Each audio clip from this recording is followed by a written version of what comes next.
ಏನ್ ಸುಬ್ಬು, ಅವ್ರಿಗೋಸ್ಕರ ಬಿಸಿ ಬಿಸಿ ರೊಟ್ಟಿಗಳು ಮಾಡಿದೀನಿ, ಆಮೇಲೆ ಅವ್ರಿಗೆ ಇಷ್ಟ ಆಗೋ ಪಲ್ಯನೂ ಮಾಡಿದೀನಿ. ಇದನ್ನೆಲ್ಲ ತಗೊಂಡು ಹೋಗಿ ಅಲ್ಲೇ ಕೂತು ಅವ್ರು ತಿನ್ನೋರ್ಗೂ ಅವ್ರ ಜೊತೆ ಇದ್ದು ಮಾತಾಡ್ಕೊಂಡು ಬರೋಣ. ಆದ್ರೆ ನಮ್ಮ ಸುಬ್ಬು ಇಷ್ಟೊತ್ತಾದ್ರೂ ಇಲ್ಲಿಗೆ ಬಂದು ನನಗೋಸ್ಕರ ಏನಾದ್ರು ಮಾಡ್ಕೊಡ್ತಾ ಇದ್ರು. ಆದ್ರೆ ಇವತ್ತು ಯಾಕೋ ಬಂದೇ ಇಲ್ಲ. ನಾನು ಕಾಲ್ ಮಾಡಿದೆ, ಫೋನ್ ಯಾಕೋ ನಾಟ್ ರೀಚಬಲ್ ಬರ್ತಾ ಇದೆ.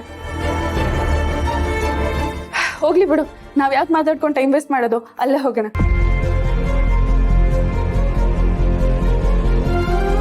ಈಗೇನಾದ್ರೂ ನಂದಿನಿ ಅಮ್ಮವ್ರ ಮನೆ ಬಿಟ್ಟು ಹೋಗಿದ್ರೆ ಅಂತ ಶ್ರಾವಣಿ ಮೇಡಮ್ ಗೊತ್ತಾದ್ರೆ ಮೇಡಮ್ ತುಂಬಾ ಅಪ್ಸೆಟ್ ಆಗ್ತಾರೆ. ಏನ್ ಮಾಡ್ಲಿ ಮೇಡಮ್ರೆ, ಈ ಅಭಿಷ್ಟ ಶೋಭಿತೆ ಅವರು ಯಾವಾಗ್ಲೂ ಬಂದ್ಬಿಟ್ಟು ನಿಮ್ಗೆ ತಟ್ಟೆಯಲ್ಲಿ ರೊಟ್ಟಿ ಪಲ್ಯ ಹಾಕೊಂಡು ತಿನ್ಸೋರು. ಈಗ ಒಂದ್ ಕೆಲ್ಸ ಮಾಡಿ, ನನ್ನನ್ನ ಅವ್ರ ಜಾಗದಲ್ಲಿ ನಿಲ್ಸಿಬಿಟ್ಟು ಅಲ್ಲಿರೋ ರೊಟ್ಟಿಗಳನ್ನ ಪಲ್ಯಗಳನ್ನ ಎಲ್ಲ ಹಾಕಿ ಕೊಟ್ಬಿಟ್ರೆ ನಾನು ಹೊಟ್ಟೆ ತುಂಬಾ ತಿಂದು ಜೀರ್ಣಿಸ್ಕೋತೀನಿ, ಬಾಯಿ ತುಂಬಾ ನಿಮ್ಮನ್ನ ಹರಿಸ್ತೀನಿ.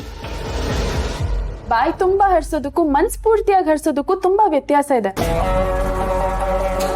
ನಿಮ್ ಮನ್ಸಾರೆ ನೀವ್ ನನಗೆ ಯಾವ ತರ ಹರಿಸ್ತೀರಾ ಅಂತ ನನ್ಗೆ ಚೆನ್ನಾಗಿ ಗೊತ್ತಿದೆ.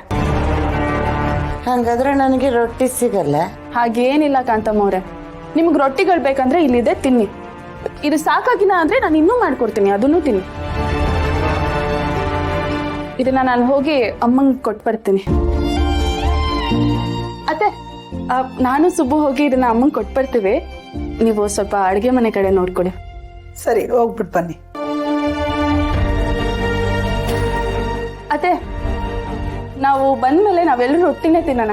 ಇದು ಸಾಕಾಗಿಲ್ಲ ಅಂದ್ರೆ ಇನ್ನೂ ಮಾಡ್ತೀನಿ. ನೀವು ಅದ್ರ ಬಗ್ಗೆ ಏನೂ ತಲೆ ಕೆಡ್ಸ್ಕೋಬೇಡಿ. ತನ್ನೂ ಇದ್ದಾಳಲ್ಲ, ನಾವಿಬ್ರು ಮಾಡ್ತಿರ್ತೀವಿ. ನೀವು ಹೋಗ್ಬಿಟ್ಟು ಬನ್ನಿ. ಶ್ರಾವಣಿ ಮೇಡಮ್ ಅವ್ರೆ, ಆಲ್ರೆಡಿ ತಟ್ಟೆಗೆ ಹಾಕ್ಬಿಟ್ಟಿದ್ದೀರಾ? ಟೇಸ್ಟ್ ನೋಡೋಣ. ದನ ಕೊಡದ ಲಕ್ಷ್ಮಿ ಅವರೇ, ತಾವಲ್ಲೇ ನಿಂತ್ಕೊಳ್ಳಿ. ನೋಡಿ, ಶ್ರಾವಣಿ ಮೇಡಮ್ ಅವರು ಅಭಿಷ್ಟ ಶೋಭಿತಾ ಇದಾರಲ್ಲ, ಅವ್ರನ್ನ ಮೇಡಮ್ ಅವರು ದೇವತೆ ತರ ನೋಡ್ತಾರೆ. ಹಾಗಾಗಿ ಇದು ಅವರಿಗೆ ಅಂತ ಇಟ್ಟಿರೋದು. ಈ ನೈವೇದ್ಯ ಆಗೋ ತನಕ ಯಾರು ಮುಟ್ಟಾಗಿಲ್ಲ. ನೀನು ಸ್ವಲ್ಪ ನೀವು ಇದನ್ನ ತಮಾಷೆಯಾಗಿ ಹೇಳಿದ್ರು ಅದು ನಿಜಾನೇ. ಅಂತ ಒಳ್ಳೆ ಮನ್ಸಿರೋರ್ನ ದೇವತೆ ಅಂತ ಹೇಳೋದ್ರಲ್ಲಿ ಯಾವ ತಪ್ಪು ಇಲ್ಲ. ಆದ್ರೆ ದೇವತೆಗಳ ಬಗ್ಗೆ ಕೆಟ್ಟದಾಗಿ ಮಾತಾಡುವಂತ ಜನಗಳ ಮಧ್ಯೆ ಅವರಿದಾರಲ್ಲ, ಅದೇ ಬೇಜಾರು.